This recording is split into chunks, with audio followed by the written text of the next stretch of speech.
Well, greetings and salutations, everybody. Welcome to my YouTube channel. My name is John Campea, and this is our very special open spoiler discussion about the brand new Pixar film, Toy Story 4. Now, in case we haven't made it abundantly clear, this is a spoiler discussion about Toy Story 4. If you haven't seen Toy Story yet, Toy Story 4 that is, and you care about spoilers, you don't want to be here, because we're going to talk completely openly about all the stuff that happens in Toy Story, our favorite parts, our concerns, the things we liked, the things we didn't like, all that kind of stuff. So be warned, this is a spoiler discussion. And most of this spoiler discussion is going to be, revolving around what it is you guys want to talk about regarding Toy Story. But let me give you my thoughts on this. Now, you guys have probably already heard my review of the film, which is basically this. It's beautiful. It's wonderful. It might be the funniest of the franchise. It might be the most emotional of the franchise. I'm still not sure that it's my favorite of the franchise. I still think Toy Story 3. I still think Toy Story 3 is probably my number one film of the franchise. But when you're talking about a film franchise that has 100% Rotten Tomato movie, 100% Rotten Tomato movie, a 98% Rotten Tomato movie, and another 98% Rotten Tomato movie, to say it's not the best is not really saying anything, but it belongs in the discussion. It is a worthy addition to the Toy Story franchise. And I'll tell you what, right from the opening of this movie, with the 9 years ago, or however many years ago it was, with them rescuing RC, first of all, how gorgeous was that? How absolutely unbelievably gorgeous was that? It was completely I was just in awe just looking at it. It was beautiful, showing the heroism of Woody and the tightness of that group of toys, reminding us all again of how tight-knit that group was. And then, Bo Peep leaving, which they always allude to say, Bo Peep's not here anymore. In the other films, now we know what happened to her and where she went. The adventure of it, and I'll tell you what, guys, my two favorite parts of the movie, I think, is the one part where Woody says, "It's all I've got left. I don't have anything else." Talking about his mission to get Forky back to Bonnie. Because Bonnie doesn't play with him anymore, so his usefulness isn't there, but he still wants to be of service to his kid. And the only thing he's got left. And that was both amazing and inspiring, that even though he's not getting played with, he still wants what's best for his kid. And that's amazing. But then there's a sadness to it as well. The desperation of it. It's all I have left is to get Forky back to Bonnie. That's all. That's my only purpose anymore. And it played on the whole theme of the movie of what is our purpose? What are we when we're not what we thought we were anymore? It's an amazing existential kind of dilemma question that the movie poses throughout the movie, whether it's Forky going, "Look, I am a spork. I am made for soups and maybe some chili and then the trash. That's my purpose. That's what I'm supposed to be." But what happens if you're no longer what you thought you were supposed to be? Now how do you handle it if you now find out you're something else? If you're a hockey player, who are you now if you don't have hockey anymore? If you're a writer, who are you if you can't write anymore? If I'm an online film pundit, what am I if I'm no longer an online film pundit? I mean, it's a beautiful question that they pose beautifully throughout the film, and that was absolutely one of my favorite parts of the film. That's all I've got left. It's amazing. The other thing that surprised me totally, and they're two scenes connected, so I'll count them as one thing, but was Gabby. When she's finally got a voice box and the little girl picks her up, and it's the moment she has been waiting for, to be with the kid. And the kid says so dismissively, "Nah," and dumps her back in the box. Gabby up until that point had been the villain of the film, and yet our hearts break. I remember I was in this packed theater watching it, and oh, she's the villain. Oh no, Gabby. But when that happened to Gabby, you could hear everybody in the theater. You could hear them audibly, their hearts breaking, going, "No!" Like you could hear people, "No!" Like how does Pixar take what had been the bad guy up until that moment and make us feel so much empathy for her and have our hearts break for the bad guy per se? Which, by the way, brilliant examination about how even a good soul like Gabby can get pushed to terrible things when we're desperate. So that's a whole nother issue. But then the moment that I nearly choked up and cried wasn't when Woody was saying goodbye at the end, but was when Gabby helps the lost kid. And the kid picks her up and there's affection in the eyes. And I almost cried. That was the moment in Toy Story 4 that I nearly cried. And so it was that Gabby, so it comes from unexpected places. The humor is outstanding in this film. I have never heard my wife, Anne, I have never heard her laugh as hard as when the unicorn goes, let's frame the dad for a crime he didn't commit. I've never heard my wife laugh that hard, ever. Ever. Not at any movie, TV show, comedy show, whatever. I have never heard her laugh that hard. I thought she was going to vomit. She was laughing so hard. I mean, that was great. The plush rush stuff. Oh my God, when they go to the old lady's house and she's in the bath with a cup of wine, then finally she's in bed and then they hover. Oh my God. The post-credits stuff with them with the laser. So good. Duke Kaboom, obviously hilarious and great. I mean, I love this film. I absolutely love this film. And, and Forky was fantastic in this movie. Toy, trash, toy, trash. I mean, like you see this character in the trailers and what have you, and it's Pixar, so you expect good things, but you don't expect the level of goodness that Forky ended up giving us. I mean, it was just, the new characters were great. Bo Peep was great, Duke Kaboom, the plush toys, Ducky and Bunny, Forky. I mean, it was just so well done. So well done. And of course, then the ending. The ending. When Buzz says to Woody, she'll be okay. Obviously, Woody thinking he's talking about Bo Peep. Bo Peep will be fine. Don't worry about it. But no, there's a pause, and then Buzz says, Bonnie will be okay. She'll be okay. He gives him permission to leave. His best friend gives him permission to go. His mission fulfilled, his life's purpose up until that moment realized. He saw Andy through, and he was there for Bonnie, and even when she didn't have use for him anymore, he got her Forky. He had done his job, and his best friend, Buzz, lets him go and says, she'll be okay. Bonnie will be okay. You can go. Oh my God. It's like Pixar has an understanding of how to make beauty better than most filmmakers out there. I don't care if their last names are Nolan or Villeneuve or Spielberg or whoever. Pixar has an understanding of how to paint something beautiful in a movie that very, very few filmmakers ever have. It's just a stunning, beautiful, it is a movie worthy of the Toy Story franchise. And all those people who were afraid, all the people who said the exact same things that they said when they were going to do Toy Story 2. All those people who said the exact same thing when they're going to do Toy Story 3. A third one, they're just going to ruin the franchise. It's a money grab. The second one was a perfect movie. The other ones are perfect. You're just going to ruin the franchise. And then what happened? Toy Story 3 came out. It's the best of the bunch. Gets nominated for Best Picture at the Academy Awards. And they all said it again when Toy Story 4 was coming out. Oh, it's just a crash cab. They're going to ruin the trilogy. It's going to blah, blah. And you know what? It may not be the best of the Toy Story movies, but it is worthy of the Toy Story name. It's worthy of the Toy Story name. Now, it's not going to be on everybody's favorite list. All film is subjective and all that kind of stuff. Absolutely. But gosh, guys, I love this film. I thought it was beautiful. Probably my second favorite film of the year right now. Right now, my favorite movies of the year are probably Booksmart, Toy Story 4, and John Wick 3. Those are probably my favorite movies of the year so far, which, what a weird, eclectic group of films to be in your top 3. But anyway, that's where I'm at. Anyway, guys, the real important thing here, though, is what do you guys have to say about Toy Story 4? We're going to spend the next hour just talking about that, so let's not waste any more time and get right to the stuff you guys want to talk about.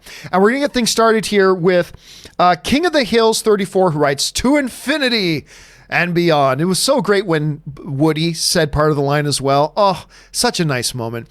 Cody Carroll writes, oop, and I just got to adjust this a little bit. Cody Carroll writes, do you feel, let me try this again. Do you feel that Tim Allen, I keep losing my spot here. I didn't get this adjusted properly. Here we go. Do you feel Tim Allen and Tom Hanks kind of spoiled the ending of the film when they said it was an emotional final scene to read through? I guessed it. No, it could have meant a lot of things. You may have guessed it, but you didn't know. There have been a lot of movies where I guessed the end, but that didn't spoil it because I didn't know that that was the end. I honestly thought one of them died. When they talked about the emotional ending, I honestly thought what that meant was that one of the characters died. I was completely expecting Buzz or Woody to die, or both.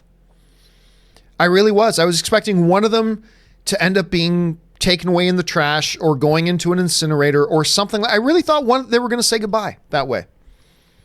So no, even in movies, you can guess what's going to happen. Like a lot of people guess that at the end of Infinity War, Thanos would do the snap, but that wasn't a spoiler because they didn't know. So no, I don't feel like they spoiled it. I think we all knew, hey, this is a Toy Story movie. After watching Toy Story 3, I think we can guess there's going to be some emotion involved in this, especially at whatever the ending is.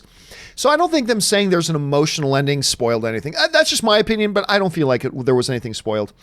King of the Hills 34 writes, overall, really enjoyed the movie. It was great to see Woody go from jealous in the first movie to prioritizing Bonnie's happiness now. Great end to his story. Absolutely. Absolutely. It wasn't just a great coming full circle for the Toy Story story. It was a great coming full circle for Woody. You know, like in the first one, he loves Andy. He loves his kid and he wants what's best for his kid, but he put his own desires at the beginning of the first Toy Story above what overall is best for Andy. He learns through the movie and we've seen him come and progress a lot throughout the series, but it really does come full circle to the point now this movie's just like him going, I'm of no use to this kid anymore, but I want to serve the kid still. I still want to meet this kid's needs. And if all that there is for me to do is to get this other toy into this kid's love, then that's what I'm going to do because I'm all about what the kid needs. It was a beautiful full circle for the character, not just the overall story. And I just thought it was beautiful. I thought it was absolutely beautiful. Amir B writes, one of two. The end of Toy Story 4 hit me harder because I felt it was about growing up and leaving your loved ones behind, while Toy Story 3 was about others leaving your life. That's an interesting observation, Amir.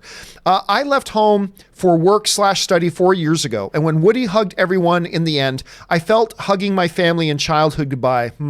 Deep on so many levels. First of all, Amir, I love that observation. Toy Story 3 is about others leaving. This one is about when it's time for you to go. And when it's time for you to move on.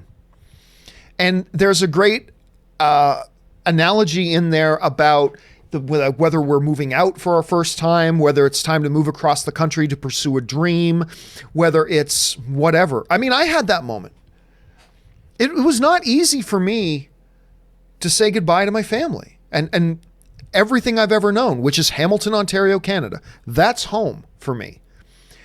And to make the decision to pursue, I had this notion that, hey, you know what? I think I can really make it in this film punditry space. I think I can succeed in it. I think I can earn a living from it. I think I can do something pretty good with it. But it required me to come to LA. And leaving wasn't easy. It's hard. It's still hard. I still want to go back someday, but you're right. There's a great analogy in there for both of that, and I really like the way you make that distinction between Toy Story 3 and Toy Story 4. Samuel C137 writes, really touching finale, but I couldn't help but feel underwhelmed. Oh, that's too bad, man. Felt like this story could be equally served by a 40-minute Disney Plus special. Oh, I disagree. I think I was actually surprised when I realized it was only an hour and 40 minutes. I was kind of surprised. I don't know how you do this movie any shorter. Unless you leave out key important elements. But I thought every step of the way, they stayed with Bonnie when they needed to stay with Bonnie. They stayed with the other toys when they needed to be with the other toys. They were with Woody when we needed to be with Woody. I felt, you know, all the stuff that happened in the antique shop, I thought it was paced beautifully. I'm glad it wasn't any longer, but I got to disagree with you, Samuel. number one, I was not underwhelmed, but subjectivity, it all strikes us in a different way. But I really don't see how you could tell this story as effectively as it was told any shorter than it was. I don't think there's, me, with most movies, I'm like, I think this movie could have been tightened up a little bit, 10 minutes shorter. I don't feel that in this movie at all. I feel like 1 hour, 40 minutes was perfect. I really do. But that's just, again, it's all subjective. That was just my feeling on it. Let's see here. Curtis Lopez writes, I love Toy Story 4. Seen it 2 times. I've still only seen it once. I got to go back and see it at least a couple more times. Seen it 2 times and still not sure where I place it among the franchise. Yeah, I'm still not positive either, but I've only seen it once. I tend not to, I try not to place movies in there in a ranking until I've let it simmer for a while. Like I said, my guess right now is maybe it's my second favorite, but I can't say that definitively. I'd need more time to maybe see it 1 or 2 more times, let it simmer. It's fresh off the presses for me, and I liked it so much. But yeah, it's tough to know where it fits in this incredible, one of the greatest film franchises, not just animated, one of the greatest film franchises of all time. Andres Martinez writes, at the end of the credits, when Pixar logo appeared, Duke replaces the lamp, then high-fives the third soldier from earlier. The whole theater cheered. You know what? I heard about that, but I didn't see it. See, I stuck around through the first part of the credits, when they're showing, Bo and Woody and Bunny and Ducky doing their things, rescuing other toys and getting other toys kids. But then the regular credits rolled, and I thought, oh, it's done. And then I left. I did not see that final part, and a lot of people have been telling me about it. So now I got to make sure I stick around next time that I see it to make sure I catch that final part, because I heard it's really great. All right, Samuel C137 writes, given how atrocious the summer has been for movies not called John Wick or made by Disney, where do you see Toy Story 4 final gross with $120 million start? Hard to say. Remember, at 118, 120 million, this is the largest opening for a Toy Story movie ever. Toy Story 3 opened to less than this and went on to make $1 billion. Now, we're in a bit of a different time now than when Toy Story 3 came out. A movie makes more of its money front-end loaded, but still it is a family film, which means that I believe it's going to have longer legs. So I'm still pegging this thing to join the $1 billion club. I mean, we'll know for sure in a week or two if it is or not. So maybe it'll fall short by a couple hundred million, whatever. It's going to be a big hit regardless. Whether it's a big hit, 600 or 700 million, or whether it's a big hit, $1 billion, whatever. It's just hard to say at this point right now. Curtis Lopez writes, even though I'm a guy, Gabby Gabby's story hit me hard. One of the most complex Toy Story characters. Completely agree. I mean, we're sitting there watching what we think is the villain, and she is the antagonist of this story. But like so many other things in Pixar, what you see, few characters are one-dimensional. And Gabby, you realized, desperation pushed her to do things that maybe she was not very proud of. And maybe she would take back if she could. But when her heart breaks, and what's amazing to me too is the Woody character, because the Woody character, when she gets discarded in that box, Woody could have very easily gone, screw you for what you put me through and all that kind of stuff. But he didn't. He loves toys. He has an empathy for toys and their destiny to be there for kids. And he reaches out to her. He shows her empathy and gives her hope. And it's just, freaking amazing. Very few live action movies can pull off what this thing did. It's just amazing on that level. Aiden Cossack writes, anyone else notice Mel Brooks as the elephant? I got a big kick out of that. Hashtag Infinity and Beyond. Well, it's not just Mel Brooks. It was Mel Brooks, Betty White, and a couple of others did a couple of quick one-liners, and I didn't catch them. But I knew going in that these icons, these legends of the industry, did like little parts and little lines. So I got to go back and catch them again at some point. Let's see. That was Aiden. Rory Brown writes, Combat MF and Carl. Yeah, a lot of people got excited about it. I heard from a lot of people loving Carl. Combat Carl. Ben Rayner writes, I really loved it. Favorite in all 4. Incredible best villain in franchise. Only negative, dummies, pointless in my opinion. Oh God, I love the dummies. They added a level. First of all, Gabby needed henchmen. For her to be an effective villain, she needed henchmen. The dummies, which are straight out of Goosebumps, straight out of R.L. Stein's Goosebumps, the dummies provided that. I remember Ann and I went out to dinner the day after seeing Toy Story 4, and her big thing was, oh my God, I can't believe how creepy that was. Like, Pixar should do a horror movie. And like, one of the funniest moments of the movie to me was near getting close to the end. Forky is now leaving. So, Gabby's got the voice box now. Forky is free to go. And he goes, what was the name of the one dummy? Benson? See ya, Benson? And just the doll, which was walking away, turns around. It was just still creepy. So I love the dummies. I absolutely love the dummies. I thought they were great. Ryan Lohner writes, I saw the first Toy Story on my 11th birthday. Now I'm 34 years old and they're still making me ugly cry. It's nuts. It's funny. I mentioned this on my show the other day, but after watching Toy Story 4, it reminded me, I've got a good buddy of mine. His name's Jeff, and he lives in Nashville now. And I remember the very first time I saw the first Toy Story movie. I was a lot younger, but me and my buddy Jeff, we were in Welland, Ontario, Canada, and we went to the Seaport Mall. I think it's called the Seaway Mall. Seaway Mall. They had a little movie theaters in there. We went in and watched this Toy Story movie, and I fell in love with it. And I hadn't talked to Jeff in a little bit. I got on my phone and I just texted him told him about, hey, I just saw Toy Story 4. Reminds me of when we went to go see it, and we just went back and forth on that.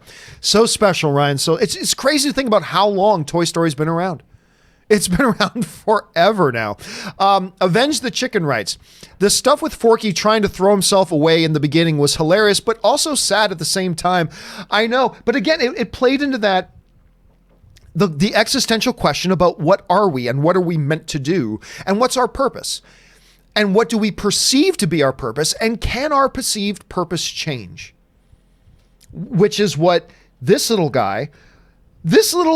spork turned into a toy, becomes existentially one of the deepest characters in cinema in 2019, just on that basis alone.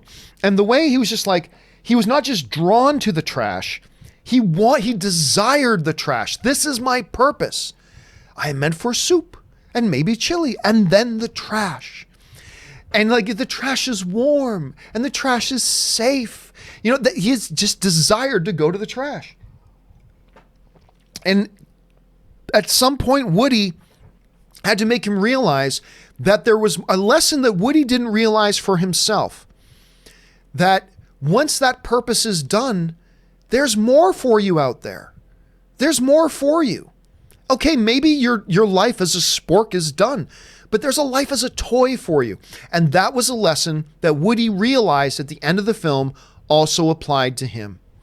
He could leave Bonnie. Bonnie was good. Bonnie was in good hands with Buzz and the rest. And he could go on and do something else now other than just be there for one kid. So it was a lesson he was teaching Forky at the beginning, and yet a lesson that he himself had to learn by the end. Beautifully done. Absolutely beautifully done. Venture Check-in writes, over under 25%, we get a Toy Story 5. I definitely wouldn't say it's 0, but I will take under 25%. I think this was the one that Pixar puts it to bed. I think it's very possible we get like little Toy Story shorts now and again, but I think really, I do not think there's going to be a Toy Story 5. I think this was their bow. Not Bo Peep, but I like the bow. This was their bow. They put a bow on it. It's done. I'd say it's more like a 5% chance. I'll go under 25%. Ike Moore writes, this movie made me cry within the first 6 minutes. That's cheating, Pixar. Also, the moment when Woody tells Bo, I don't know what else I'm meant to do now, when talking about protecting Forky hurt me. Dude, that moment, because it's all I've got left. I got nothing else to do. I mean, it's powerful, but it's truth. I mean, it's nothing that you and I, as an audience member, didn't realize very quickly. They set up very early in the film that Woody's not her favorite toy. He's not even her sheriff. She takes the badge off him and puts it on Jane. I keep forgetting. Is that the girl cowboy? Is it Jane? I can't remember now off the top of my head. Anyway, he takes the off him, the badge off him, puts it on her. He's not only not her favorite toy, he's not even her sheriff. And he sits in the closet and he gets dust bunnies on him, and still all he wants is what's best for Bonnie. And so we realize throughout that he finds purpose in making sure Bonnie has Forky. And within that, he finds purpose. But we also recognize before he says it at the end that that's kind of all he's got left. But there's a power in it, Ike, when he actually verbalizes it at the end. Something we all already knew, but to actually hear him verbalize it, so well done. So well done. Effing amazing. It was such a great moment, and I just adored it, man. Jim Jam Barrow writes, thought one of the leads was going to bite it. Me too, man. I'm completely on board. That's exactly what I thought. What happened was worse. My buddy cried reading the Wikipedia without even seeing the film. It's that rough. Yeah, man, I'm telling you what. There were not many dry eyes in the movie theater I was in watching Toy Story 4. Not many dry eyes. There were a lot of people and the crying starts when Buzz says, she'll be okay. I know. No. Bonnie will be okay. You can go. And it's that part that in my theater you started to hear you started to hear that. That was the moment in my theater when you started to hear that going throughout the theater. And by the time all the other toys come and they hug goodbye, it's like, you just hear that all throughout the theater. It was crazy. It was beautiful. I loved it. But you're right. I thought one of them was going to die too. Michael French writes, Buzz was kind of an idiot in this one. He's been a sentient being for over 10 years and hasn't figured out what a conscience is. Came out of left field. I thought it was charming and cute. I thought it was charming and cute. How many 10-year-olds do you know what a conscience is? So I don't know. I didn't have a problem with that. And I didn't think he came across it. I think, look, Buzz has always kind of been that way. That's Buzz's nature. That is his character. I thought what they did with him here was very consistent with the way they've handled him and managed him throughout the rest of the franchise as well. So I thought it was great. He's bold. He's loyal. He's brave. He is like Woody, like the toys stick together. We never leave someone behind. He's all of that, but he's also got this charming naivete about him as well that I actually quite liked. I actually quite liked it, to be honest with you. David Crabtree writes, I quite enjoyed Toy Story, but towards the end, I felt the movie lost its voice. Really? I thought it got stronger and stronger as it went on. Anyway, particularly Woody, by the end, his character just didn't speak to me. I don't know. I've really got to disagree with you on that. To me, as for all the other scenes we were already just talking about, the closer and closer we get to the end of the movie, I find that's when Woody shines more and more. I find I'm not just saying that more and more screen time's on Woody. I'm saying what he is doing, what he is feeling, what he is experiencing, what he is saying starts to become more and more profound to me. Whether it's him going back for Gabby and showing empathy to her and showing compassion to her, whether it's the breakdown about acknowledging it's all he had left, whether it's about him having to face that decision, do I move on with my life? Or do I just stay in this part of my life that isn't really my life anymore? But it's all I've known. It's all I've known to be here for a kid. It's all he's ever known. And I kind of felt as we got into the third act of the film, particularly even the last half hour, I just thought that personally for me, David, all I can say is that it got even stronger for me. For me, it got even stronger because all those highlight moments we were just talking about all happened really within the last half hour of the film. But again, if for you it hit you that way, no worry. I mean, that's every piece of art hits us in different ways. But I got to say for me, I found the message of Woody, the story of Woody, and the voice of Woody got stronger as the movie progressed right up until its end. Right up until that time. And that shot, when they repeat the scene where his hands are holding on to the edge of the lip there, just like back 9 years ago, his hands were on the edge of the box and he had to make that decision and he decided to stay with his kid. And now he was faced with that same decision again. Loved it. Absolutely loved it. But hey, man, you didn't, and that was your experience, and that's totally cool. But yeah, I just got to say for me, it actually did speak to me quite well. Okay. Jacob Hirsch writes, My lifelong best friend and I were born in 1999. Ooh, you're a puppy. And used to be obsessed with Toy Story. It was so great seeing Toy Story 4 with him. We both cried. That's the thing about this franchise. We forget just how old this franchise is. Like, hold on, let me ask. Hey, Google, when did Toy Story come out? Toy Story was released in the United States of America on November 22nd, 1995. 95! Are you kidding me? 95. 24 years. This franchise has been with us. 24 years. It is a franchise that has been with a lot of us most of our lives, some people all their lives. And we've been able to go through different stages in our life, and then, which I think is very appropriate now, because this movie comes out asking questions that I believe people who grew up remembering the first Toy Story are now asking ourselves. What do we do when I'm not doing what I always thought I should be doing? What am I when what I wrapped my identity up is no longer there? The thing I wrapped my identity up in, what am I when that's no longer there? You know, it's a deep question, and I thought the movie just addressed it beautifully. I love it. That's great, Jacob, that you guys were able to have that experience. That's awesome. Curtis Lopez writes, the moment when Woody and Bo first see each other was perfect. When the girl was playing with them, it was perfect. They were still, but the emotion was there. Dude, I thought the exact same thing, because they're in their frozen poses because the kid has them, right? But even though Woody had his frozen regular face on, you could still feel the emotion in it, right? It was so beautifully done. And I'm glad you recognized that and saw that in there too, because I absolutely adored it. I absolutely adored it. Hey guys, listen, getting kind of warm in the room here, so forgive the noise, but I'm going to pop on the AC in here. I know the noise is annoying and everything, but it makes it possible so I don't melt in here while I'm doing the show. Okay, let's move on here. Next one comes to us from Ryan Lohner. And Ryan Lohner writes, Plush Rush, the single biggest laugh I've gotten from all four movies. So this is how funny this movie is. That wasn't even the funniest laugh I got in this movie, but it's hilarious. All the plush rushes when they're diving on the ground with space, but again, it highlights and climaxes when they're telling the version of the story where she goes home, has dinner, takes a long bath with a glass of wine, and then is in bed and getting ready to go to sleep, and then they can just on and on and on. I mean, I thought these characters were great.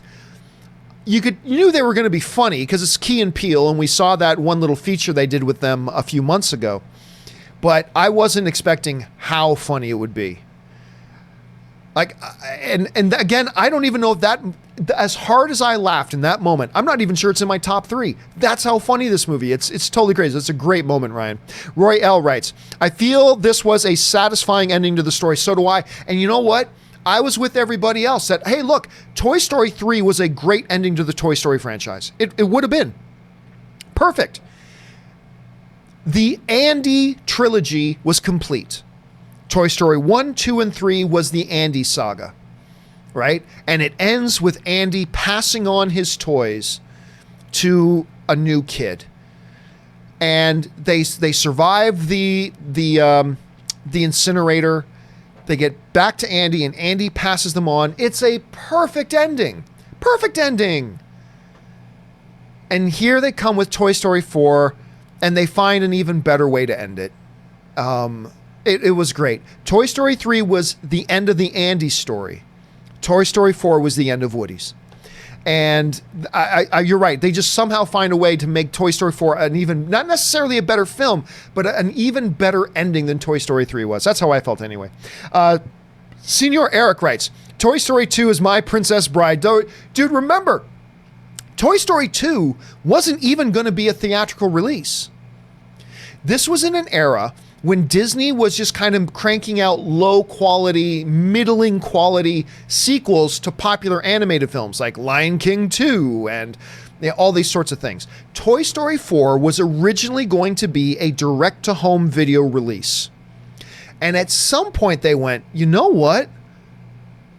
This is really good. This is really, really good. And they shifted gears and they went back to it and they kind of retooled it to be a theatrical release film. And it was 100% movie, 100% Rotten Tomatoes movie. One of the very, very few wide release movies to hold 100%. Never happens. Very, very rarely. And it's crazy that it almost didn't even end up being that. All right. Ryan Lohner writes, I gasped out loud at the soldier from Tin Toy making an appearance. Pretty sure I was the only one in the theater got it. Dude, listen, I am sure that there are... I've had other people on my Twitter that aren't spoiling it for me because they knew I saw the movie. But I've had tons of people on my Twitter and on my Instagram talking to me about all this... all these different things that they noticed, all these Easter eggs, and I'm like, dude, I missed almost all of them because I was just so focused on the Toy Story, the core story. And wait a minute, it looks like my camera went out. My camera went out. I don't know why my camera went out, but my camera went out. Give me a quick second here, guys, while I get my camera fixed. Give me a second.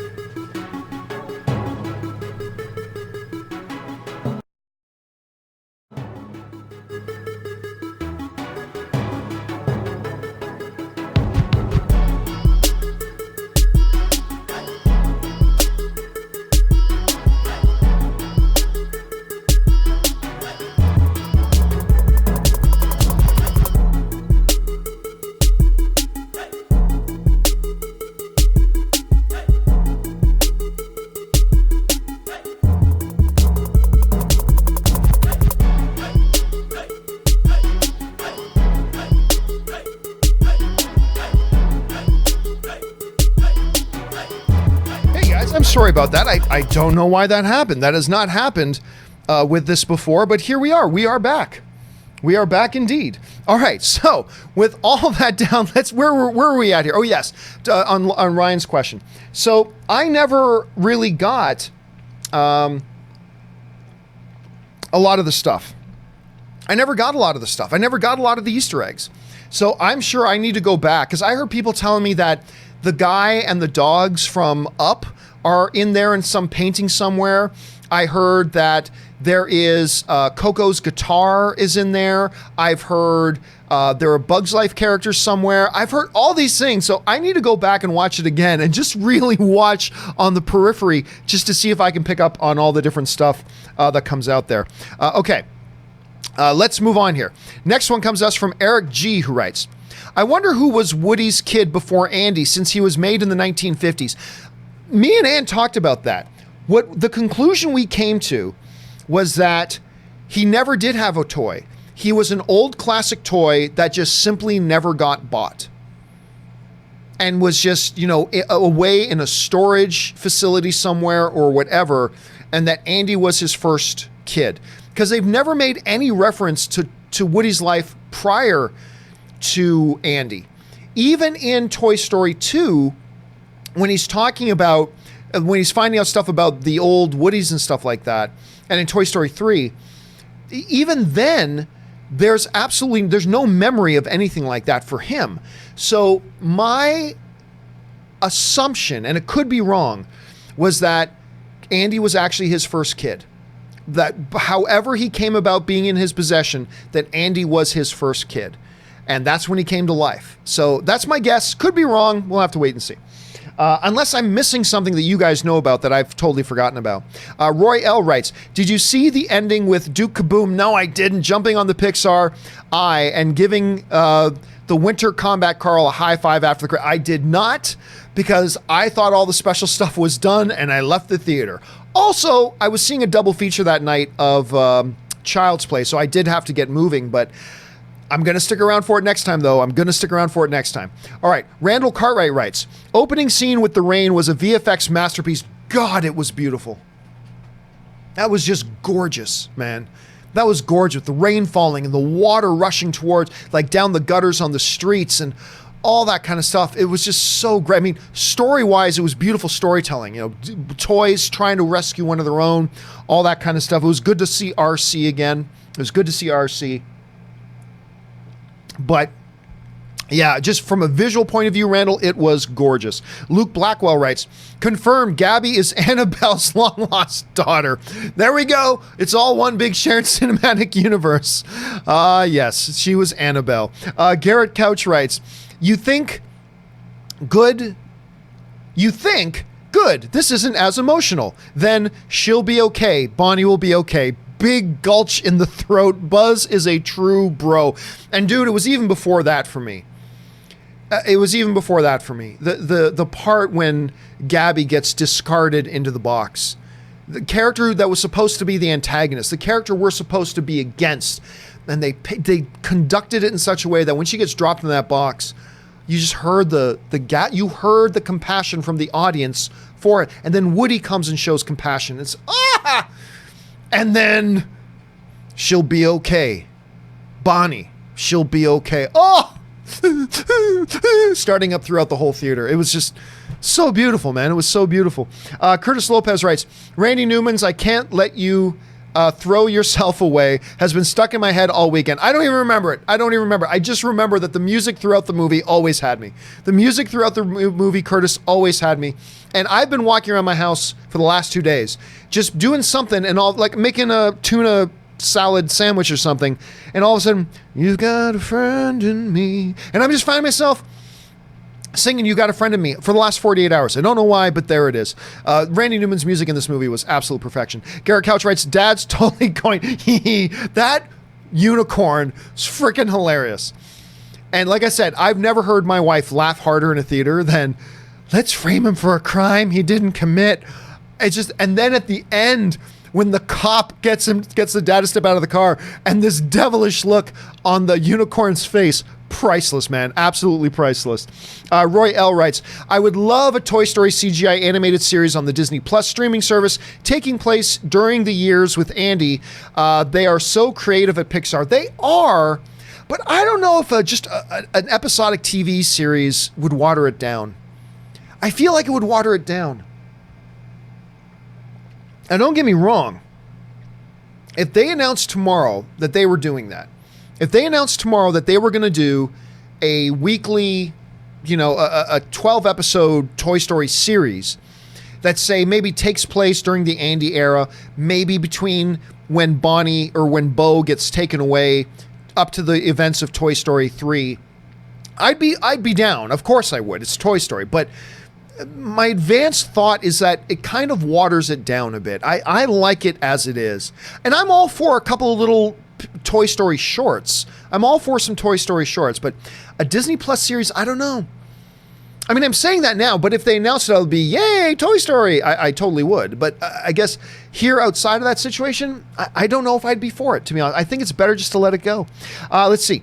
Roy L. writes, I got my Toy Story 4 popcorn tin, lucky bugger. I didn't even see one. I didn't even see a Toy Story 4 popcorn tin because I would have bought that shit. I would have bought that right away. So now I'm going to go back to the theater and keep my eye open for it. Curtis, hold on to that, man. Curtis Lopez writes, I think I saw Kenner Ben Kenobi in the background during the scene when they meet Duke. Dude, I wouldn't doubt it. When she goes into that machine and brings him into this whole other world, it was kind of like Zion from The Matrix when they go in to meet Duke Kaboom. I'm betting there was probably a lot of stuff to see in there that we didn't notice. So if Ben Kenobi was in there, I wouldn't doubt that for a second. It's a Disney property, so why not? I wouldn't doubt for a second, Curtis, that was in there. But like I said, I got to go back in and watch that thing again and just look for all these Easter eggs because I heard it's loaded with them. Like I heard one Pixar guy say there could be over 100 little Easter eggs in that movie. I maybe noticed 3, so I got to go back in there and see more. All right, SJ writes, funniest moment was when Buzz got the key. Oh my God, that scene was so funny. And they told the joke perfectly by jumping back in time to tell it. How do we get that key? And then it goes on with Woody and other stuff. And then it doesn't go back to them until they meet back up. Wow, you got the key. How did you get the key? Flashback. How do we get that key? It was so well timed. The timing is everything in humor. And the timing of that, the way they set up that joke was beyond brilliant. And it was, SJ, one of the best laughs in the film. Cinematic Galaxy writes, Toy Story was the first film I saw in the cinema in 95. Nice. When I was 2, I literally grew up with the story/characters. I was sobbing mess at the end of Toy Story 4 when Woody said goodbye. Great film. And again, Cinematic, that goes exactly to what we were saying, right? This is a movie that transcends generations. It has been with a lot of us most of our lives and been with some of us all of our lives. And we forget that. We just think of Toy Story as, yeah, it's a modern. Toy Story's actually been around since 95. Since 95. More of my life, Toy Story has been in the world than there has been without it. I mean, Toy Story's been around most of my life. And so this movie has that ability to be creative and brilliant and beautiful all on its own, but also have those nostalgic pulling of the strings. I mean, it's amazing that I can do it. And it's great hearing from stories like you, Cinematic, and others saying, I saw the first one when I was 11. I saw the first one with my best friend when we were kids. I saw the first Toy Story when I was 2 years old and I've grown up with it. It's amazing that Toy Story also has that power too. It's incredible, and how well they've shepherded this franchise and just made it endearing. Toy Story is a forever franchise. It's forever. It is like Snow White. It is like Cinderella. Toy Story is a forever franchise. You can't say that about Matrix. I don't know that Matrix is a forever franchise. Star Wars is a forever franchise, but it's just so special on all those levels, all because of exactly what you're saying, Cinematic. It's great. Anthony Cullen writes, didn't cry, but when Woody gave Jesse, that's who it was, not Jane, Jesse, the badge, I got a little bit choked up. Oh, because, and that was a great callback, Anthony, to what happened earlier, when the badge was taken from him and put on Jesse, and Jesse gives it back. It's so much, the badge became the representation of his identity. His identity was wrapped up in being the sheriff, in being the lead toy. He wasn't even the lead toy anymore. Now that little doll, that other doll, was the lead toy in charge. But also being the kid's favorite. He was all that, and all that became manifested and represented in the badge. And so at the end, it wasn't just a nice thing he was doing for Jesse, but it was a representation of him physically giving up that identity of who he was and saying, now that job is yours. It's not mine anymore. It's yours, Jesse. And he gives it up to her. And it's so beautiful the way it was done, Anthony. It was touching. All right, Cinematic Galaxy follows up. All right, Bo Peep has never been cooler. Absolutely. Also, Toy Story 4 has my favorite opening sequence of them all. The rescue mission in the rain. It just reinforced my love for Woody's character, for his loyalty and love. Absolutely. It was the perfect way to start the movie, because the start of this movie isn't just letting us know how Bo Peep disappeared. It was reintroducing us to the whole philosophy of Woody, which is, we toys all stick together, no toy left behind, because we are all needed to be here for our kid. And this movie, the opening of that movie, reinforcing that about Woody's character and Buzz and the others, because they all jumped in and helped. From the sheep to Buzz to Slink to all of them. They all jumped in to be that. I would suggest that the purpose of the opening of this movie might have even been more about reminding us of this relentless loyalty that the toys have to each other, as it was about letting us know how Bo Peep left the fold. And they both played out, and they were both beautiful, and it was both so well done. Oh, God, man. I think I'm with you. It was the best opening. It was the best opening they've ever done. Okay. Simba's Pride writes, Easter egg, Doug, Charles Muntz, and all of his dogs from Up. See, that I've heard that from somewhere else before. From Up were playing poker in a painting when Bo was setting up Kaboom / Woody's jump in the antique shop. Okay, I didn't notice it, but you're the second person to tell me about that, Simba. You're the second person to tell me about that. So clearly, there's a lot of Easter eggs in this movie that I got to go back and get caught up on. Because of that, I'd love to see that. Because Up is one of my favorite Pixar movies. So I would have just died if I had seen that in there. So now, and thank you for also telling me where exactly it is. So when she's setting him up for the jump, I'll keep my eyes open for that. Thanks for sharing that, Simba. All right, Cinematic Galaxy writes, I saw an older Boo from Monsters, Inc. at the carnival. Really? Also, Gabby Gabby is the most compelling villain of the entire series. Fantastic character. It's what they did with the character, because they did a couple of things. It's not just saying, oh, look, the antagonist is actually just a broken person, you know? It wasn't just that. To me, it was also the other message that, hey, she was just an innocent toy, just like any others. But through something that was no fault of her own, a defect, she never got to have a kid's love. And all a toy wants is a kid's love and to be there for a kid. And without that, it drove her to being something else. We've seen that theme play out before too in a Toy Story movie. But then we get to the point where she gets what she wanted. She gets what she thought she wanted, what she thought was her only destiny, to be with that kid. And the kid rejects her. And then Woody comes in with that ongoing theme, both for Woody, for Forky, and for Gabby, which is, there is more for you beyond what you thought your whole identity was all tied up in. There's more for you. You thought everything about your life, everything about your identity was going to be being with that one kid. But Woody comes along and tells her, you know what? There's more for you than just that. There's more for you than just that. There are other kids out there who need toys too, and there's nothing more noble for a toy than to be there for a kid. It's a lesson Forky had to learn when he was no longer a spork, but now a toy. And it's a lesson that Woody had to learn when he thought his whole thing was about being there for Bonnie, and now he realized it was okay for him to move on from that. And it's something that Gabby had to learn. That my life can be more, my existence can be more than just this one particular kid. There could be another kid out there who needs me and who can give me their love. And it was profound and great, and the way they used the character was just brilliant. Square Wheel writes, those ventriloquist dummies, so creepy. Absolutely. Absolutely. I mean, and it added a layer to the movie. It added a new dimension and a new layer to it. That creepy factor of them that had my wife even saying, Pixar should think about making a horror movie because that was so creepy. Absolutely. Absolutely. I just thought they were great. I thought, and the last little goodbye that Benson gives Forky was funny and totally creepy at the same time, which I just absolutely loved. Hector Jeter writes, loved the movie. At the end of the credits, Duke drives up and bounces off. Several people have mentioned this already.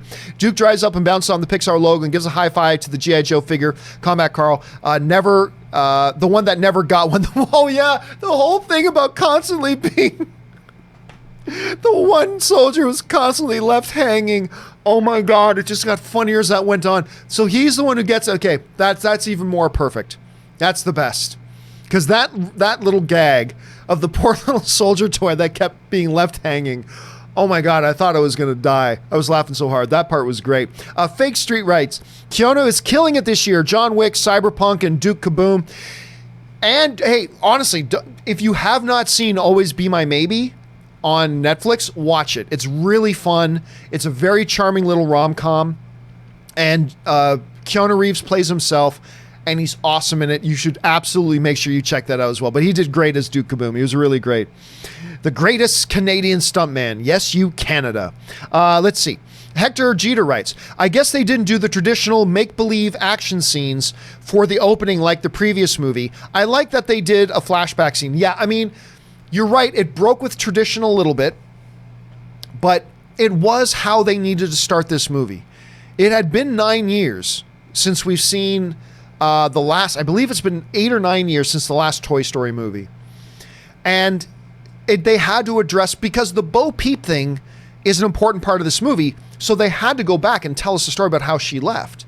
Plus, they built in the thing of reminding us all about the toys' loyalty to each other, which was great. It was absolutely wonderful. And I loved it, and it was great. It was just fantastic. Just absolutely fantastic stuff. Absolutely loved it. Let's see. Benny95 writes, man, that ending with Woody saying goodbye gave me some mad Return of the King vibes. Over under 50%, they'll make a fifth in the series. Well, somebody else earlier asked over under 25%. I said under. I really do think they're done. I think they're done now. I don't know where you go after this. So, and it sounds like they've put a bow on it. It's done. They're moving on to other things, and I think they're finished. Impossible? No. I still give it a 5% chance, but I'm going to take way under 50 that they do another one. All right. Ryan Lohner writes, Bonnie's closet of comedy legends was brilliant. I want to believe Mel Brooks, Carl Reiner, Betty White, that's where Carl Reiner and Carol Burnett were all actually together. They might have been. They might have been. And by the way, how great was it? How great was it that Potato Head was actually voiced by Don Rickles. They went back over the 20 years of they've been doing Toy Story stuff, whether it was unused lines from previous movies or whether it was unused lines that he had recorded for theme park stuff or whatever. They scraped together a couple of lines, and it was actually Don Rickles doing the voice of Potato Head again. I thought that was great. And those closet, yeah, that was great too, man. That was absolutely wonderful. Hector Jeter writes, was the original RC car Bo Peep's skunk car? I don't think so. I don't think so. I don't think there was anything in there that suggested that, because I don't believe RC went with her when she left. So I'm going to guess no. Unless I'm forgetting something, unless I missed something, but I don't think so. Benny95 writes, I think if they were to make a fifth one, they should explore how technology, iPhones, consoles are taking over the world by storm. That could be interesting. I don't know. I've seen lots of stuff that do that. Kids don't play with toys anymore. I've kind of seen that done. So I don't know. But hey, look, it's Pixar, Benny. It's Pixar. If they decided to do a movie about that, I don't necessarily think that's the best idea, but if they did, I'm sure they would make it profound and interesting and fascinating and all that kind of stuff. Personally, if they ever did do a Toy Story 5, I just want them to focus on the toys. Honestly, I would just want to see them focus on the toys. That's what I'm interested in. That's what I want to see. James L. But again, Benny, if they were to do that, I'm sure Pixar would find a great way to make it happen and make it really entertaining. James L.H. writes, one of two. John, first wanted to thank you for how answered my Oasis question earlier. You summed it up perfectly, and it's great to be able to talk movies again. Oh, thanks a lot for that, James. I appreciate it. James isn't talking about earlier in this video, but rather, I believe it was open mic earlier today. So thank you for that, James. And then he goes on to say, now, love Toy Story, funny, heartwarming, but funny to see things you might see in horror films, creepy dolls, carnivals, antique stores, jump scares, etc. Ventriloquist dummies just freaked me out. Absolutely. They added a new element to this. Now, you can make an argument that they had a little bit of that in Toy Story 1. Remember with all the deformed toys that the kid had mutilated and butchered up? So there was an element of that. Also the Inferno, like the incinerator scene in Toy Story 3, very scary. They have always had a little bit of that, but I thought the way they did it in this one, I agree, James. It felt like a new dimension that they brought to it. I thought it added something to it really, really well. And it was a little scary. And you know what? Rob and I had this discussion on the John Campea Show before. I believe kids like being scared too. You have to do scares for kids a little differently, but we all like feeling a little scared when watching a movie or TV show, because movies and TV shows are experiential things. We watch them for an experience. And fear is sometimes a really good experience. I think kids, that's why things like Goosebumps are popular series, because it scares for kids. And I think that's another reason why it works so well. I really do, James. I think that's another reason why it works so well. All right. Benny95 writes, me and the girlfriend binged 1, 2, and 3 before going to a private dine-in theater to see 4, and it was one of the best film experiences we've had together. Watching the previous films really made everything in 4 feel so much more powerful. Did you and Ann manage to watch any of the prior to seeing 4? No, but you got to understand, we watch a Toy Story movie every once in a while anyway. So we probably watched Toy Story 2 like a year ago. And probably only a few months before that, we'd seen Toy Story 3 and went on and so forth. But no, we didn't sit down and watch all 3 leading up to it. But that sounds like it would be a great experience. Because I think even though I didn't do it, I think you're probably bang on the money with that, Benny. I think you're probably absolutely right. I think maybe before the next time I go see it, I'll see if I can just at least cram in 2 and 3. I don't know that I'll have time to do 1, 2, and 3. But see if I can cram in at least 2 and 3 and then go into 4, something like that. That could create a completely different experience in and of itself. I think that's a great idea, and I think I'm going to try to do that. All right. Jonathan Teft writes, did you catch Buzz Lightyear say, open the pod bay doors, referencing 2001 A Space Odyssey? I did not. No. Or if I did, it happened. Look, here's the thing. Ann and I walked out of this movie, and we started talking about the funny parts. And before I realized it, I'd forgotten most of the funny parts, because there's so many funny parts and so many things that happen. Like something happens like, but then 10 other things happen in the next minute and you forget about it. So maybe I caught it, but I probably just completely forgot about it. It's so dense The movie is so dense with content and material. I just, even if I saw it, I probably forgot it. Jonathan follows up with, funniest joke was the third Captain Carl not getting the high five. Nice that he finally got one from Duke Kaboom at the end credits. It was a huge laugh. It was and kept doing it. It just felt so bad for him. He kept getting left hanging. It was a great gag. And I didn't see the end part, but that's awesome that they did a throwback to that in the post credits. That's such a great idea. Simon Joel says, hey John, did you catch the Aliens reference? I probably did, but I can't remember off the top of my head. There's just so much freaking stuff in this movie. Nathan DC Marvel writes, Toy Story 2, my favorite, and like this one, but one question, where was the alien kids? Like they was nowhere to be seen. Keep up the great work. I look, at least a year had passed from when Woody and the toys show up there. Maybe they got given away. Look, throughout the Toy Story thing, different toys have come and gone. And it's possible that they got given away, that they got lost. Maybe they're packed up in a box on a shelf somewhere in Bonnie's place. So, yeah, that is probably just that simple. Let's see. But I did love them. Ooh, I love those guys. Where are we at here? Sorry, I had a big jump here. Here we go. Behruz writes, hey John, did you see Boo from Monsters Inc. at the carnival? I didn't, but somebody else mentioned they thought they saw her too. And did you see any other Pixar references such as that? Also, love the new camera setup. Well, thank you so much. I love the new camera setup too, by the way. No, I missed, like I said, I heard somebody say that there were over 100 references and 100 Easter eggs in this movie. I maybe caught 2 or 3. And most of the rest of them I missed. So that's just another one. The Boo thing, like things like Up being in the paintings, all that kind of stuff. Coco's guitar, maybe there's more. I gotta go back and just watch, like everything, all the action's happening in the middle of the screen. I gotta watch everything around the outsides next time I go just to make sure I catch all the references. Colorado Yeti writes, Andy's gonna be pissed when he finds out that Bonnie doesn't have him anymore. Oh no, I think he'll be fine. I mean, he did give him away. And on top of that, Woody's an old toy, and it's a little girl. You can't expect a little girl to keep playing with the same toy for 2 years, right? And I like, by the way, how at the end of the film, it fast-forwarded another year to her starting grade 1. Although, the one unbelievable thing was, this toy does not survive a full year.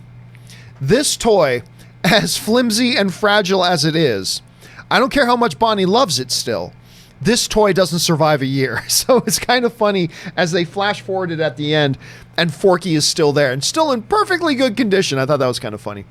Jonathan Teft writes, my favorite thing was the movie answering the question of what toys' lives are like if they don't have an owner and saying that it may not be the only way for them to have a good life. No, I agree. There's a life question in there. What are we when the one thing we've wrapped our whole identity in isn't there anymore? If there's something we've completely wrapped our identity in, what are we if we don't have that anymore? It's a great question. It's a great question that I think a lot of us should ask ourselves. It's a question that Ann and I in the car home, I was asking myself. You know, for so long, I've been a movie guy. That I, you know, I'm a guy who gets on and talks movies with the community, and that's what I do. What am I if I'm not that anymore?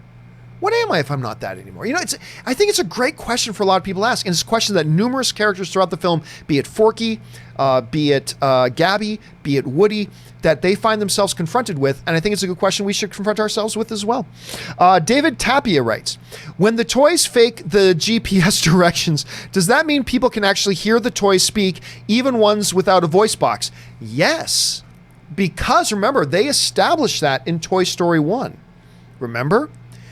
When what was the bad kid's name? Spike, Butch, Billy? I can't even remember. But the finale of that, the climax of that whole thing with that kid was Woody actually speaks to him.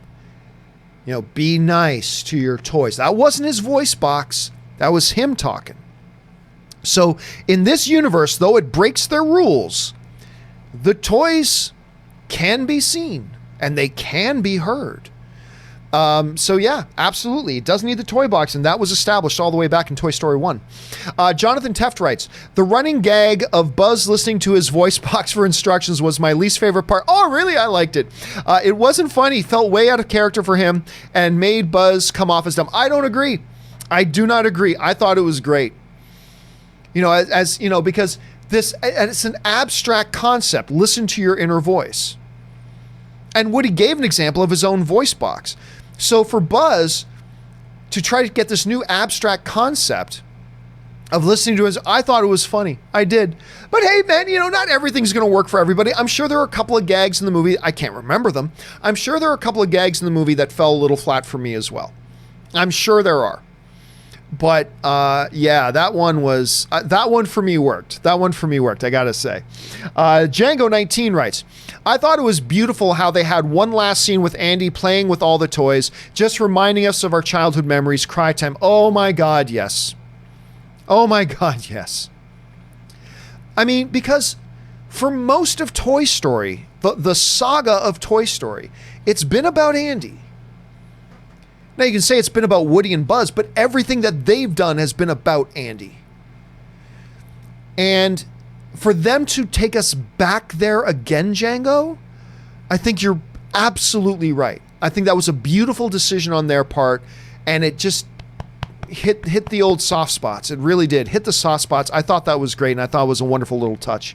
All right, Adam Martinez writes, I feel like Pixar is the Christopher Nolan of animated films in the sense that you don't care what they do. It's probably going to turn out well. I mean, that's where we are right now with Pixar.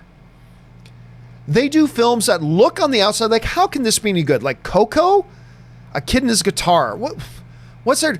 Wall-E. Really? Up? Come on. Ratatouille? I mean, there are so many times I have doubted Pixar.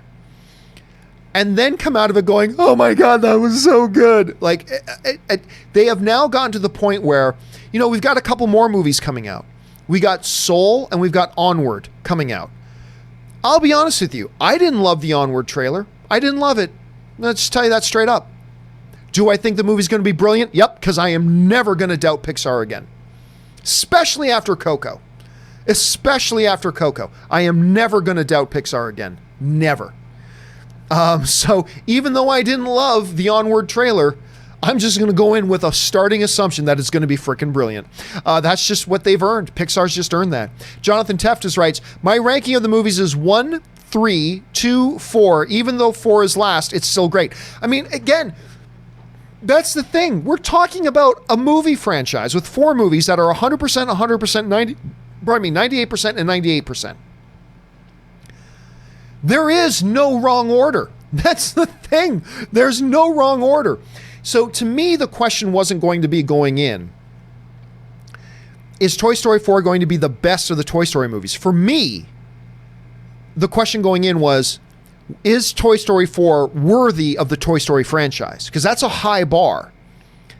And I think whether you make it number 1, number 2, number 3, or number 4, I think most of us can agree, not everybody, because film is subjective, not everybody's going to agree, but I think most of us would probably agree that Toy Story 4 is worthy of that Toy Story name.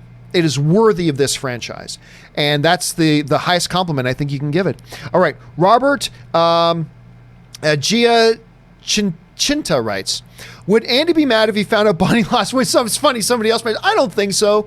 Again, he gave Woody away. He wasn't going to take Woody with him to college. He gave her away, and he gave it to a little child. Toys get broken. Woody's an old toy. So no, I don't think he would have been mad. I don't think he would have been mad. Santez Henderson writes, the scene with Gabby and the girl was fantastic. So good.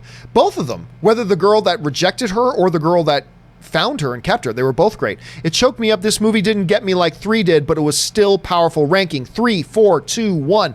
That might be my ranking as well, Santez. That might also be my ranking. Again, I'm not committed to that at this point, but it could be any order. These movies are so effing good. You could put them, you could say 2, 1, 4, 3. You could say 4, 1, 3, 2. It doesn't matter. They're all so freaking good. I mean, that's the stupidest thing about it, is that they're all just ridiculously good. All right, Cinematic Galaxy writes, the music that played during the incinerator rescue in 3 returned in 4 when Woody and Buzz said goodbye. Also, he's not lost, not anymore. Oh my God, it's the most profound line. For people who might be complaining a little bit that they didn't portray Buzz as being all that smart, he had the most profound, wise, intelligent, insightful line in the entire movie. I believe it was Rex who says, is Woody now a lost toy? And Buzz says, he's not lost. Not anymore. Oh, come on. Come on. When you see that Woody was so lost, even though he was still at Bonnie's place, he was lost. And that was so profound. First of all, it's the second of back-to-back profound lines. Woody, she'll be okay. I know. No, Woody, Bonnie, she'll be okay. And then to follow that up with, he's not lost. Not anymore. I mean, come on. Come on. That's so freaking good. That is so freaking good. Anyway, completely agree, Cinematic. Jonathan Teft writes, I think they could have used more of the classic characters better. Besides Wood and Buzz, the rest are pretty much just left to give their one-liner jokes. I always saw the previous films as big ensemble movies. Somebody else brought that up to me before, Jonathan. Somebody else brought that up to me before. And I just don't think there was room. I really don't. You guys always hear me say, the movies are not there to serve the characters. The characters are there to serve the movie or the story. The characters are there to serve the story. And what this story was, I don't think there was any more room for like Rex to have a significant role, or to have Slink have a significant role, or to have Piggy Bank to have a significant role, or Potato Head to have a significant role. There just wasn't room for it, and it wasn't needed for the story. We needed Woody out on an adventure, and Woody needed to come across other characters that helped him realize there was life outside of Bonnie's closet. And I think for the purpose, look, I am in love, and by the way, as the movies progressed, they really did become more Woody and Buzz centric. But, as much as I adore all the original toys, this series has always really been Woody and Buzz. And since Woody was the one that was going to move on, this movie appropriately, I felt, gave more attention to Woody over Buzz. And they needed more screen time for Bo, for Gabby, for Ducky and Bunny, for Forky. It was needed. It was what was right for the story. Yeah, you could have done it in a way, and maybe you're right and I'm wrong, by the way. I'm just giving you my perspective on it, that's all. I'm not saying you're wrong and that I'm right. I'm just giving you my perspective. To me, the story called for that. The story didn't call for more Rex, and it didn't call for more Slink or Potato. It just didn't. And yeah, you could have made your movie in such a way to just force it and just make them have more scenes and more lines. And when they are used in the movie, I thought they were used very well. And the big goodbye at the end I thought was beautiful. But it really is a movie that does test that saying of mine that the movies are not there to serve the characters are there to serve the story. And I think that's what was at play here. This is what the story was, and this is what the story needed. And it needed a lot of time spent on Woody and these other new characters that were giving Woody a different look on life. And on that level, I was okay with it. I really was. But anyway, but still, that last goodbye scene, Jonathan, when they're all together and saying goodbye. Oh my God, that was so great. Django19 writes, loved it, but only nitpick was the toys interacting too much with humans by giving directions, messaging with cars, wires, etc. Toys in 1 through 3 always hid no biggie. I agree. The one thing, and I remember I had the same thought, Django, but the one thing was this: that was a desperation move. That was a desperation move on two fronts. Front number one, Woody, who had been their leader and their friend for however many years they had been together, right? So desperation number one is it was Woody. And Woody, who is willing to throw himself out into a storm to save a toy in trouble in RC and had done tons of stuff to help other toys in their group in trouble over their lives, you bet that those toys would have done anything for Woody at that point and in that moment. The second thing of desperation was the kid. The kid needed Forky. They had bought into Woody's, and they had seen firsthand how much Bonnie loved Forky and needed Forky. And so to me, yes, it was a little bit out of character. Yes, it was. I agree. But for me, they had set up a double jeopardy of desperation moments. Woody's lost, and we got to get Forky, and that pushed them outside of their normal operating procedures, right? They did the same thing in Toy Story 1. Hell, in Toy Story 1, they let a kid see him talk.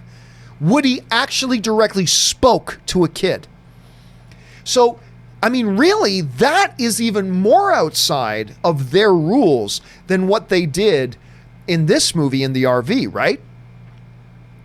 Because they didn't just talk pretending to be a GPS. I mean, Woody literally broke the fourth wall and looked right at that kid and spoke to him. And that freaked the kid out and blah, blah, blah. So I agree. It is a little bit outside of the normal boundaries, but it's not as far outside as they did in Toy Story 1, right? I mean, so that's kind of how I see it. But anyway, it's a good point. It's a good point. Brendan Millspaw writes, I wonder why Buzz didn't get to do too much. Ending felt like watching Iron Man die. Ending was like watching Iron Man die all over again. Well, again, I think the reason why Buzz didn't get to do too much because the story didn't call for Buzz to do a lot. This story was about Woody's departure. This story was about finding out who you are after something you've wrapped your entire identity up in isn't there anymore. That's how I would summarize Toy Story 4. It's about finding out who you are when something that you've wrapped your whole identity up in isn't there anymore. Whether that's Forky, Gabby, or Woody. And primarily it was Woody. And that's what the story had to be. And so for a lot of that, he had to be there without Buzz. And so that's what this story was. And look, I love Woody and Buzz. I love Woody and Buzz. But that's what this movie called for. That's what this story called for. And I think it worked out. Because if to me, it would have been less impactful.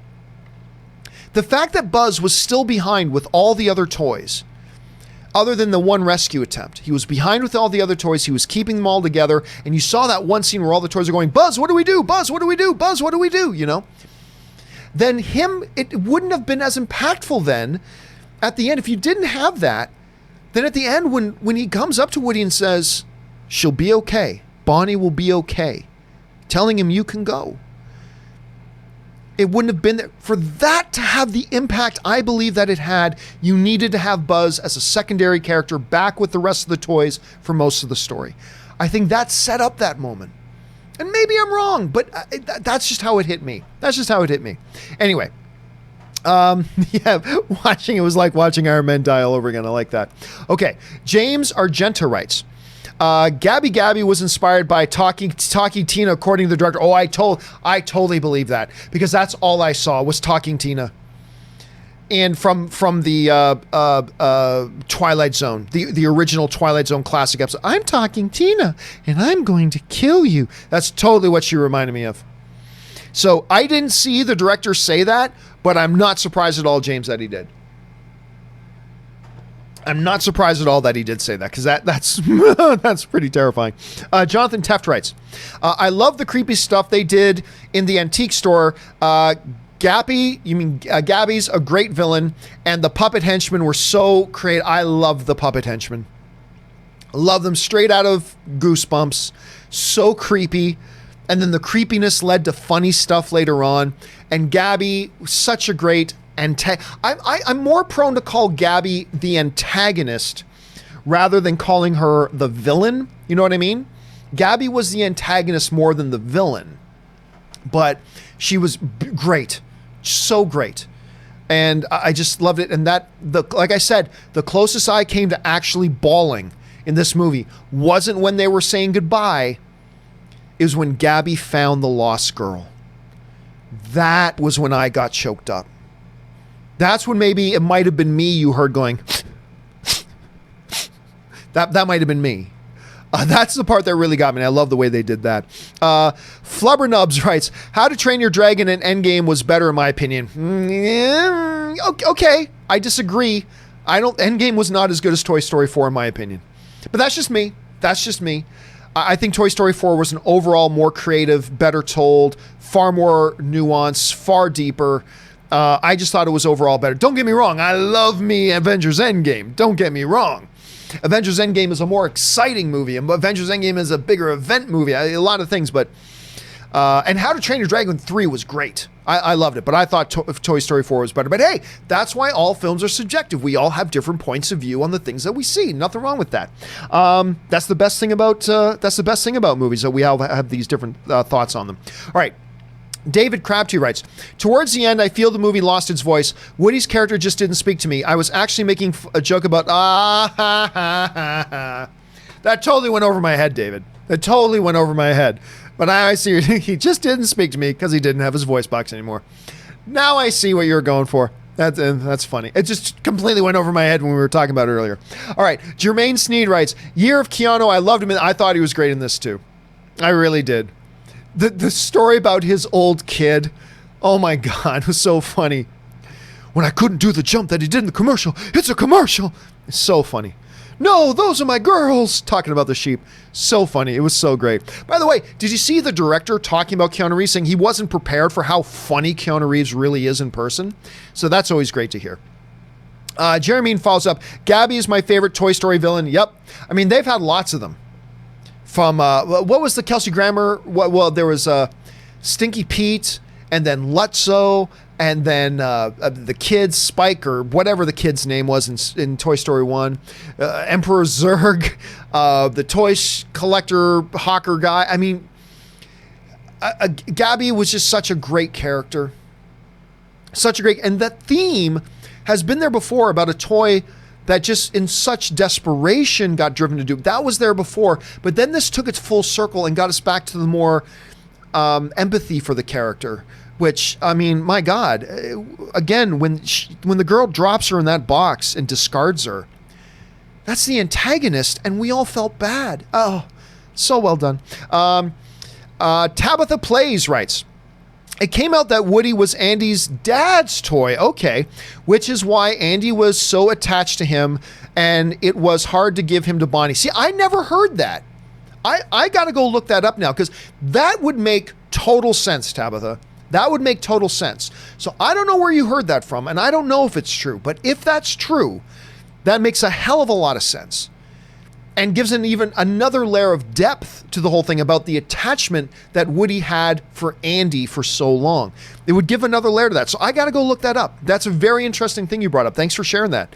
Let's see. Luke. Let's see if I can pronounce Luke's last name. Sayakata writes, Hey, John, I was born in 1993. My mom took me to see Toy Story 1. I'm now 26. I made sure to see Toy Story 4 with my mom, and we both cried. Such a great time with her and the family. Dude, I can relate to that because that's exactly what I do, what I go through. Because my earliest memory, and I was just a child, my earliest memory is my mom taking me to see Star Wars, right? And I was too young to remember, but I remember it.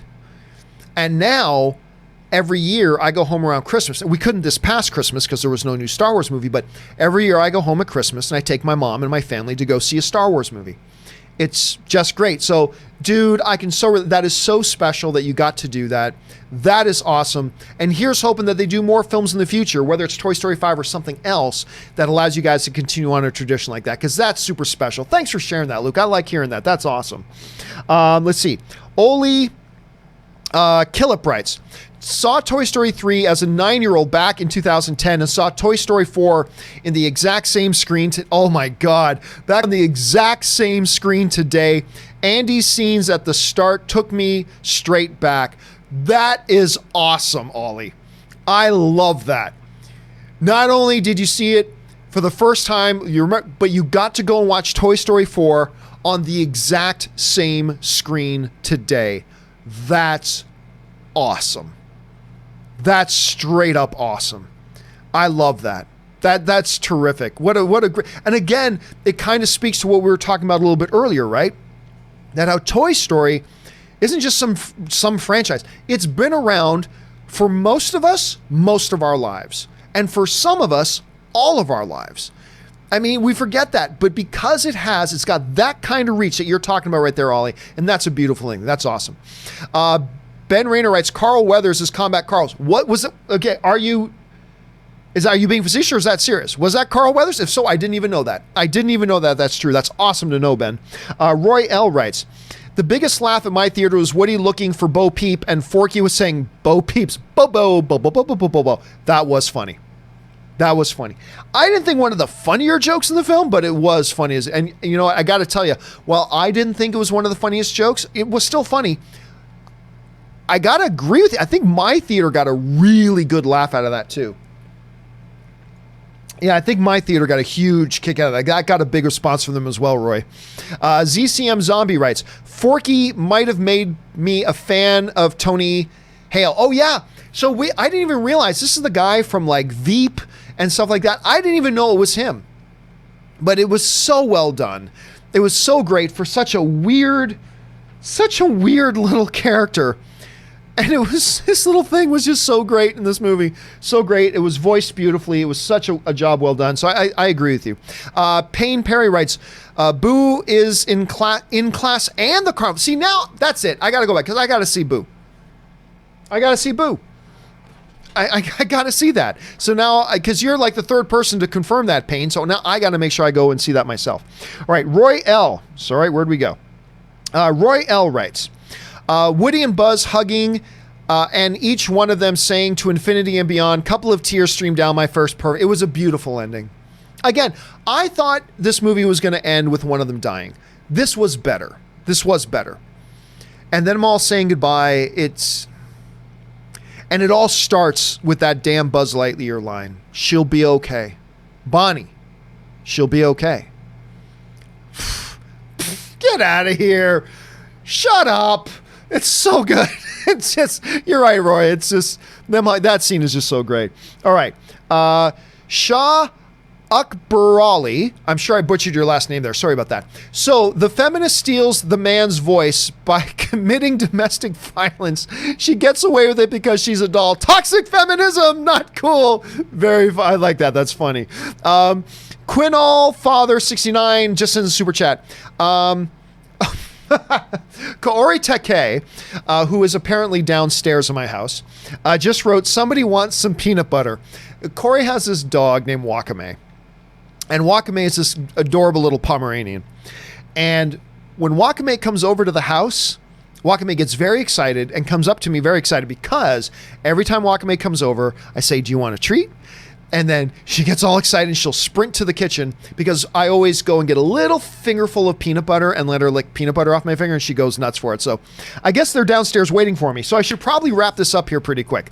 Okay, Roy L. writes, if Buzz didn't say anything to Woody, he probably would have went back with everyone instead of Bo, which would have been so bad. Oh yeah, no, totally. He was going to walk away because his duty. I am Bonnie's toy. Even if she doesn't play with me, even if she doesn't need me, it's still my role to be there for her. So when Buzz first says she'll be okay, he thought she meant, Bo, yeah, I know. But he's going to go back to, and it took his best friend. It took Buzz to say to him, no, Bonnie will be okay. You can go. And you're right. If Buzz hadn't said that, he would have gone back. He would have gone back to Bonnie's place. And I'm sure still done whatever it is he felt he needed to do, but it would have been sad. It would have been sad. And instead we got this beautiful, beautiful ending. Ah, so good. Doshi writes, I should say.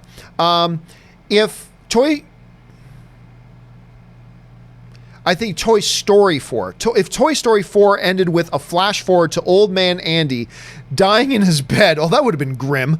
Woody and Buzz come to life for him would be dark and more cry time for me. Yeah, I don't know. I don't know, Dashi. That would have been very good. I think that would have been traumatizing for a lot of kids. So more cry time, yes. But at that point, it would have been like 70 years since Andy saw Woody and Buzz and maybe didn't even remember them anymore. So maybe it's okay that they passed that one up. Jacob Silvers writes, my biggest issue is the movie didn't take itself too seriously. The emotional scenes were there, but they ended with a joke. But that's what Toy Story's always done, right? Other than the incinerator scene where they finally accept their fate and hold hands. But to me, that's what Toy Story's always been. It's been a mixture of the heavy emotion peppered in with a little bit of humor. And I think that's appropriate for a movie like this. Because remember, it's a Toy Story movie. It's meant to be funny and fun and entertaining while also doing these other things. But see, for me, Jacob, and again, you may be right and I may be wrong. But from my point of view, it doesn't have to be a one or the other. I think Toy Story movies have always been a great blend of both and. And I think we've seen that throughout the history of the franchise, with the maybe exception of the incinerator scene, where that was just a really great, meaningful, deep, emotional, solemn moment where they hold hands accepting their fate. But other than that, I think that's indicative of what the Toy Story franchise has been, is heavier stuff, then break into it with a laugh as well. And that just keeps it nice and balanced. And so I personally found that balance. But then again, you may be right and I could be wrong on that. That's just the way that I saw it, though. Jeremy Sneed writes, and by the way, guys, if you have not sent in a super chat yet, please don't send in any more, because it is time for me to wrap this up. I was only planning on doing this for 45 minutes to an hour, and we're already at over an hour and a half. So let's wrap this up. Jeremy Sneed writes, have to see it again. Missed some of it as my daughter needed the restroom. Dude, that happens. But seeing it with her was worth it. Felt so bad for Gabby. But then again, so great for Gabby. Right? How does a movie take the antagonist and make us all have our hearts break for them? So beautifully done. And I think that's so awesome that not only did you get to see it, Jeremy, you got to see it with your daughter. That's awesome. That's so great. I love that. Cam Wood writes, super excited for the Forky Disney Plus show now. Who knows? Maybe Forky is something they could do, like a spin-off series of Forky. Maybe that's something they can do. Dashi writes, I met my best friend in elementary school by listening to the Toy Story soundtrack.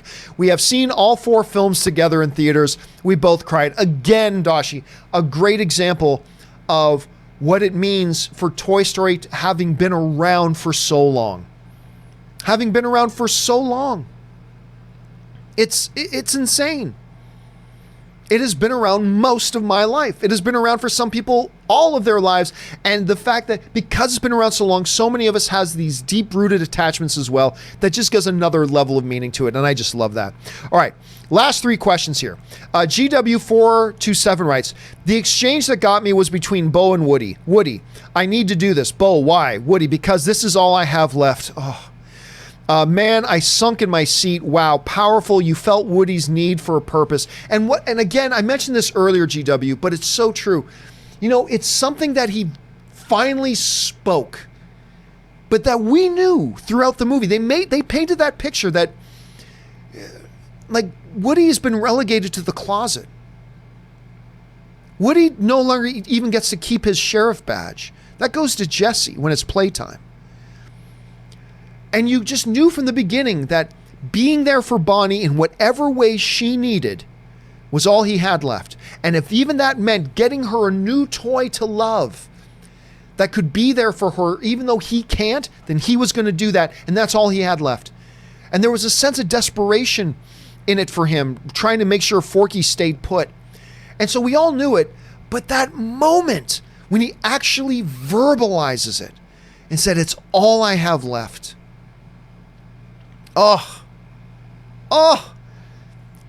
Because I think the verbalizing it hit Woody even harder than he thought it would hit him, even though he's known it in his head all along. So beautiful, so well crafted. It's why this is not just a good movie, in my opinion. This is a masterful movie. This is a masterful bit of storytelling. This is beautiful on so many levels. And I don't even know that it's my favorite of the franchise. It's so crazy. Jeremy Sneed writes, while Thor the Dark World is what I've always... Let me try this again. While Thor the Dark World is what always will connect me with my daughter, as it played over and over at the hospital during her birth. Oh, that's awesome, man. Our mutual love for Toy Story franchise are our bonding films. And what a great series of films, Jermaine. What a great series of films to have as that bonding thing. I mean, yeah, for you, Thor Dark World, but that's not really has any meaning to her because she wasn't really aware of what was going on. But for you guys to have that, the Toy Story films, that's beautiful, that's great, and it's going to be a lifelong thing. Because Toy Story is a forever franchise, and you guys are going to have that forever, and I think that's awesome, Jermaine. I think that's just awesome. All right, final topic and question today for this Toy Story 4 open spoiler discussion comes to us from Roy L., who writes, does the end of the movie rank as best friend moment for you?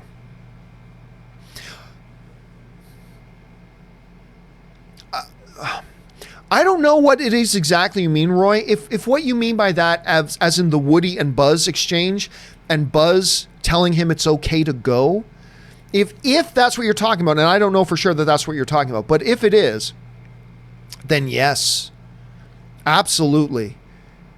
That is the highest form of a best friend saying, you can go. It's okay. You can go. And I thought that was gorgeous and beautiful, and it was touching. And again, it's just it's an explanation point on a brilliantly made film. It may not be the best of the franchise. It might not end up being the best film of the year, but it is a brilliantly made, written, executed, constructive bit of storytelling that it was filled with emotion, was filled with brilliant lines, brilliant moments. It's hard to put into words how much I appreciate this film. It's filmmaking on another level that has just become commonplace for Pixar. Brilliant storytelling on another level that has just become commonplace for the filmmakers at Pixar. And well done. Guys, that'll wrap up this full open spoiler discussion about Toy Story 4. Thank you guys for being here, giving me some people to talk to about. Thank you for all the insight and things that you guys point out that I didn't even realize. Thank you for bringing up all the points. This has been fun. I've enjoyed this so much. Thank you guys for being here. I got to go see Toy Story 4 at least 3 or 4 or 5 more times.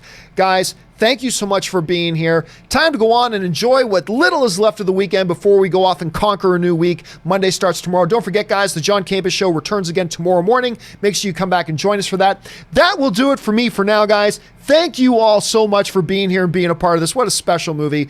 That's it for now. My name's John Campea, and until our next show, bye-bye.